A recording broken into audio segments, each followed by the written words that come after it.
Bonjour Michèle Alliot-Marie. Bonjour. Merci d'être avec nous. Vous êtes députée européenne, vous êtes ancienne ministre de l'Intérieur, de la Justice, de la Défense, des Affaires étrangères. Cet après-midi, une manifestation de soutien au peuple palestinien est organisée, autorisée cette fois-ci. Est-ce que le gouvernement a eu raison de l'autoriser ? Écoutez, comme ancien ministre de l'Intérieur, moi je dis il est très difficile d'avoir comme ça des grandes déclarations a priori. Il faut regarder les dossiers. Moi, d'une façon générale, je n'ai interdit aucune manifestation pendant que j'étais en charge. Oui. Tout en ayant... C'était mieux, c'était moins bien ? Non, c'est simplement, je pense qu'il y a dans notre pays, et c'est un de nos atouts, c'est une de nos forces, une liberté d'expression. Elle existe encore, et je pense que c'est un élément important. Pour autant, bien entendu, il faut que le but de la manifestation soit légal. Et donc là, il convient de le regarder. Maintenant, que dans certains cas, justement, parce que les thèmes évoqués, parce que l'objet de la manifestation est contraire à un certain nombre de nos lois dans la lutte contre le racisme, oui, contre l'antisémitisme, oui, cela peut se justifier, à une condition. C'est que quand on interdit une manifestation, on se donne les moyens qu'elle soit réellement interdite. Parce que si la manifestation... Là, vous trouvez qu'il y a eu un flottement ?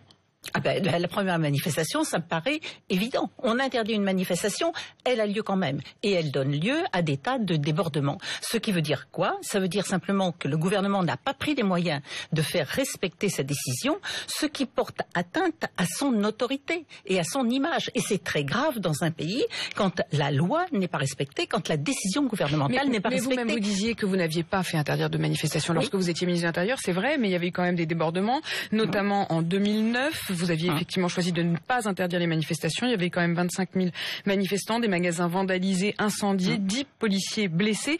Est-ce que c'était mieux ?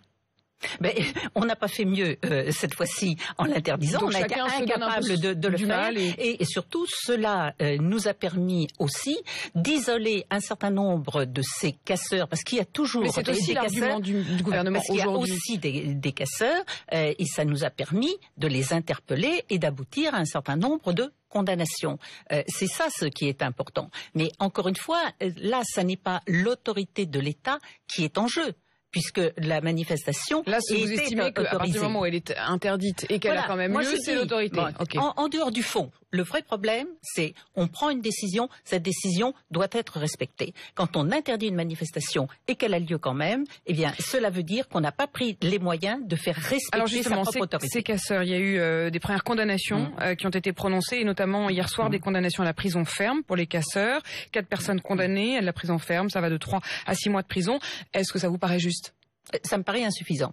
Insuffisant ? Ça me paraît, là, c'est de la prison ferme. Voilà. Alors, oui, bien sûr, c'est de la prison ferme. Mais on voit d'autres condamnations aussi à de la prison ferme et beaucoup plus importantes pour des faits qui... de la prison avec sursis, effectivement, pour voilà, vous avez eu beaucoup de prisons avec sursis. Alors, bon, je vais pas juger des décisions de Michèle Alliot-Marie. Si c'est pas juste, qu'est-ce qu'il faudrait ?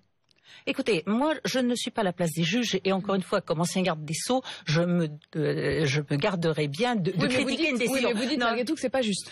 Moi, ce que je dis, c'est que si j'avais été à la place des juges, j'aurais sans doute, ou si j'avais été à la place du ministre de la Justice ou du ministre de l'Intérieur, j'aurais sans doute fait appel pour avoir des condamnations plus importantes.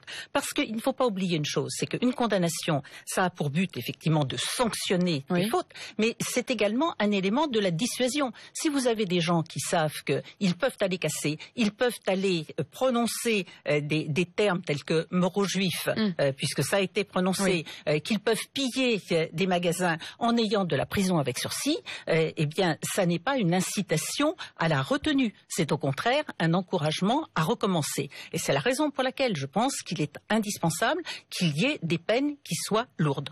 Cet après-midi, certains députés socialistes seront présents dans les rangs de la manifestation, et ils estiment que François Hollande a apporté un soutien trop net à Israël au début du conflit. Il avait fait un communiqué dans lequel il exprimait la solidarité de la France et dans lequel il disait qu'il appartenait au gouvernement israélien, je cite, de prendre toutes les mesures pour protéger sa population face aux menaces. Est-ce que c'était une maladresse ? Écoutez, moi ce que je constate aujourd'hui, c'est qu'il n'y a pas de position cohérente de la gauche. ce qui est quand même un problème, ce qui est un problème d'autorité pour François Hollande, ce qui est un problème d'autorité pour Manuel Valls. On voit que ça part dans tous les sens et il est évident que ces divergences affaiblissent aussi la parole de notre pays, affaiblissent également l'image de notre pays, et ça c'est quelque chose qui pour moi est très difficile à vivre. C'est vrai que je suis aujourd'hui député européen. Oui, je suis député européen, mais dans le même temps que je vais dans le monde entier pour participer à de grands colloques, je vois depuis 2 ans une dégradation de l'image de la France. Et moi, comme gaulliste, je ne supporte pas ça, parce que je pense que notre pays a une réputation, que notre pays a un rôle, que notre pays a une influence dans le monde, et tout ce qui peut affaiblir son image est quelque chose qui me heurte profondément. Est-ce que la France doit ou peut faire plus pour essayer de résoudre le conflit et de sortir Israël et la Palestine de la crise? Oui, moi je pense que aujourd'hui nous sommes très en retrait, de la même façon que l'Europe est très en retrait. J'ai déjà eu l'occasion de le dire. Il faut prendre un certain nombre d'initiatives. Moi, je me souviens quand j'étais notamment aussi quand j'étais initiative sur les chrétiens d'Irak. Vous avez appelé hier le président du Parlement européen à se saisir de la situation des chrétiens d'Irak. Mais qu'est-ce qu'on peut faire? Qu'est-ce qu'il faudrait faire? D'abord, il faut les soutenir et ensuite, il est évident qu'il faut manifester notre solidarité vis-à-vis d'eux. Encore des manifs? Non. Non, on le fait. On pourrait d'ailleurs, il pourrait y avoir des manifestations, effectivement. Mais je pense qu'il faut le faire vis-à-vis d'eux, parce qu'il faut pas bien voir que ce sont des personnes qui, depuis des mois et des mois, sont sous la pression, sont menacées de mort. Finalement, on veut leur faire quitter le pays, et il faut également le manifester vis-à-vis de ceux qui les attaquent. Moi, je vais vous dire, il y a un problème de fond qu'on ne perçoit pas toujours aujourd'hui. C'est que vous avez un certain nombre de groupes extrémistes ou intégristes qui veulent effectivement avoir des pays qui soient mono-religieux. C'est-à-dire qu'ils veulent avoir des États qui soient des États avec une seule religion, d'où on a chassé tout le monde. Ceci est extrêmement dangereux pour le monde. C'est extrêmement dangereux parce que c'est comme cela, effectivement, que vous préparez des affrontements militaires entre des pays de religions différentes. Et depuis 2001, finalement, quand vous regardez bien, depuis les attaques des Twin Towers, vous avez un certain nombre d'intérêts. Vous parlez du choc des civilisations, en quelque sorte? Mais c'est pas un choc de civilisation. Vous avez des gens qui sont des intégristes et qui souhaitent une guerre des civilisations, plus exactement une guerre entre le monde musulman et le monde occidental. Et c'est ça qui est en jeu aujourd'hui. Et à travers aussi les chrétiens d'Orient, c'est ça qui est en jeu. Est-ce que vous voyez un lien entre ça et ce qui se passe ici en France et les débordements? Il faut y faire très attention, effectivement, parce que on peut critiquer le gouvernement d'un État pour son action, mais je pense qu'il ne faut pas confondre le gouvernement d'un État et une religion. Et en particulier dans notre pays, nous sommes un pays laïque. Et c'est peut-être ici où on voit que la laïcité prend tout son sens, parce que la laïcité, c'est aussi la tolérance des religions, c'est permettre à chacun d'exercer librement son culte. Et dans notre pays, nous devons veiller à ça, parce que c'est un modèle pour le monde entier, c'est un modèle contre l'intolérance que nous voyons se manifester, et en particulier contre les chrétiens. Alors les chrétiens d'Orient sont depuis de nombreuses années dans une situation difficile, alors même qu'ils incarnaient la capacité des communautés de vivre ensemble depuis des décennies et des décennies. Nous devons manifester notre solidarité, nous devons manifester que nous ne sommes pas prêts à laisser faire ce genre de choses. Et moi, ce que j'ai demandé à Martin Schulz, justement, c'est aussi de faire des choses concrètes. Il ne faut pas se contenter de choses concrètes. Discours.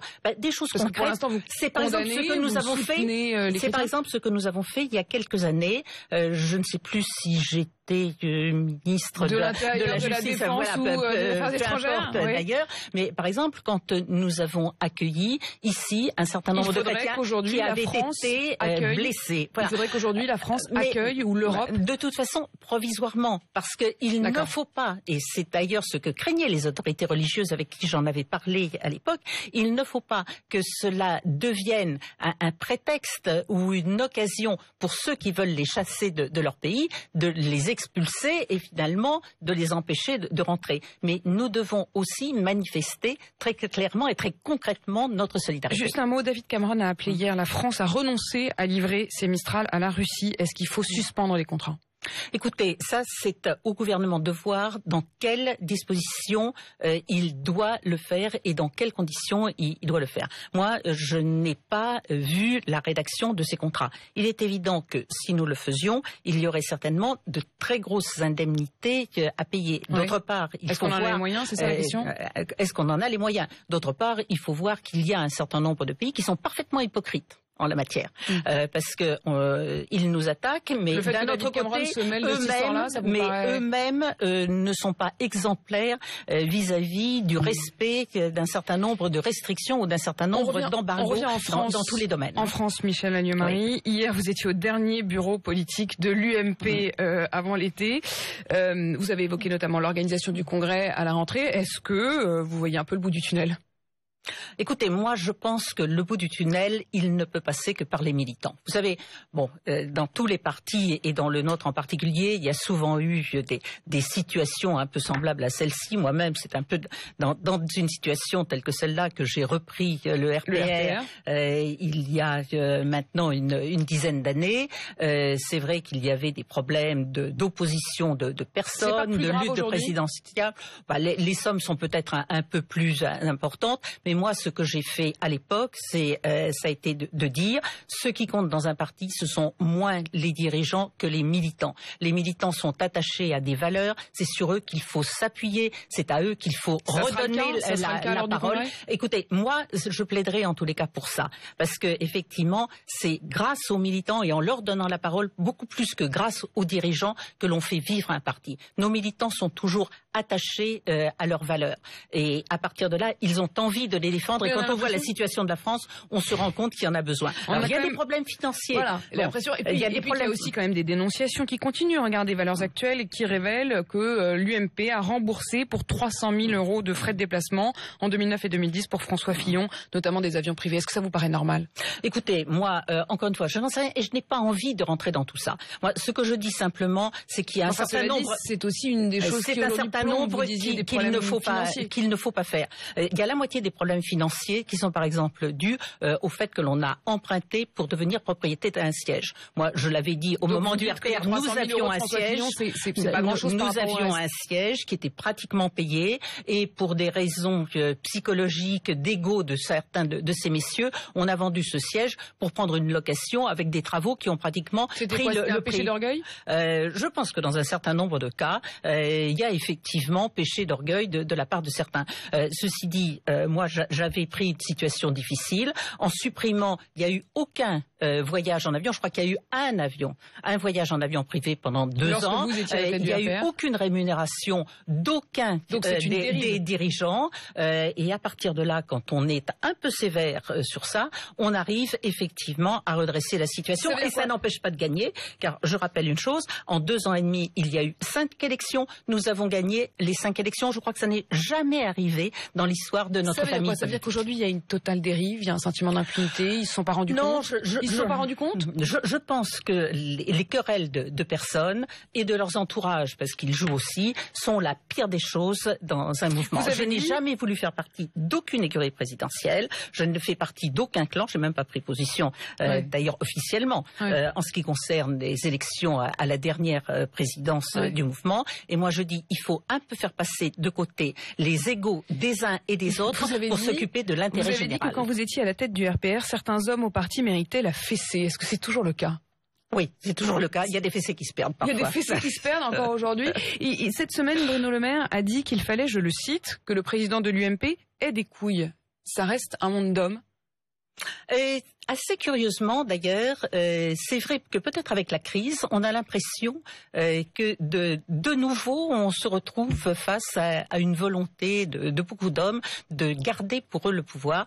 Mais je crois qu'ils ne connaissent pas les femmes et que finalement les militants, qu'ils ne l'oublient pas, sont beaucoup plus sensibles au pragmatisme et à la réalité. Et ils ont envie d'abord qu'on s'occupe d'eux. Vous savez, ça veut dire quoi ? Ça veut dire que c'est une des raisons de la dérive de l'UMP, cette espèce d'entre-soi ? Je pense qu'il n'y a jamais une seule chose, mais je pense, et je le dis très fermement, qu'on n'a pas suffisamment pris en compte, donné d'importance et donné la parole aux militants au cours de ces dernières années. Comment est-ce que l'UMP en est arrivé là ? Je viens de vous le dire. Je pense que ne pas suffisamment prendre en compte les militants, ne pas suffisamment prendre en compte les attentes des Français. Enfin, regardez la situation de la France aujourd'hui, regardez la situation des Français, regardez le niveau du chômage, regardez la baisse du pouvoir d'achat, regardez finalement tous les problèmes qui heurtent les Français quand ils voient que la France n'est plus prise en compte comme elle devrait l'être au niveau international. Regardez l'explosion de la délinquance qui touche les Français dans leur vie quotidienne. Vous ne pensez pas qu'il y a autre chose à faire que de s'occuper de savoir qui sera candidat dans 3 ans, chacun pensant qu'il est le meilleur. Alors je ne sais pas s'il est le meilleur, c'est leur problème finalement. Peut-être que ce sera d'ailleurs quelqu'un d'autre qui viendra. François Fillon dit par exemple que Nicolas Sarkozy n'a pas sa place à la tête de l'UMP. Vous êtes d'accord avec ça? Arrêtons avec ça. Je pense que tous les talents doivent avoir leur place à la tête de l'UMP, qu'ils soient connus ou peut-être pas encore connus. On dit en ce moment que François Hollande s'inspire beaucoup de Jacques Chirac. Alors vous avez été évidemment une des plus proches de Jacques Chirac. On sait que François Hollande prévoit, si la santé de Chirac le permet, d'aller même lui rendre visite cet été. Est-ce que vous trouvez que François Hollande se chiracise? Non. Certainement pas quand on voit le résultat. D'abord parce que je pense que François Hollande est très enfermé dans l'Élysée, qu'il est très enfermé dans son entourage. J'ai écouté son discours du 14 juillet. Sur quelle planète vit-il? Elle n'a rien à voir avec la réalité de la vie quotidienne des Français. Lui est dans un optimisme béat, il est très content de lui et de ce qu'il a fait depuis 2 ans. Quand nous regardons ces mois présidents qu'il déclinait l'autre fois, dans tous les domaines, nous nous apercevons que c'est un échec total. Et cette coupure des Français, c'est quelque chose qui n'a jamais atteint Jacques Chirac. Il a toujours été près d'eux et d'ailleurs les Français le rendent bien aujourd'hui. D'autre part, j'étais effectivement ministre de Jacques Chirac et notamment ministre de la Défense. Je peux vous assurer que la France avait une autre écoute et un autre respect, une autre considération dans le monde entier quand Jacques Chirac était là. Merci Michèle Alliot-Marie, plus chiracienne que jamais. Merci infiniment d'avoir été notre invitée.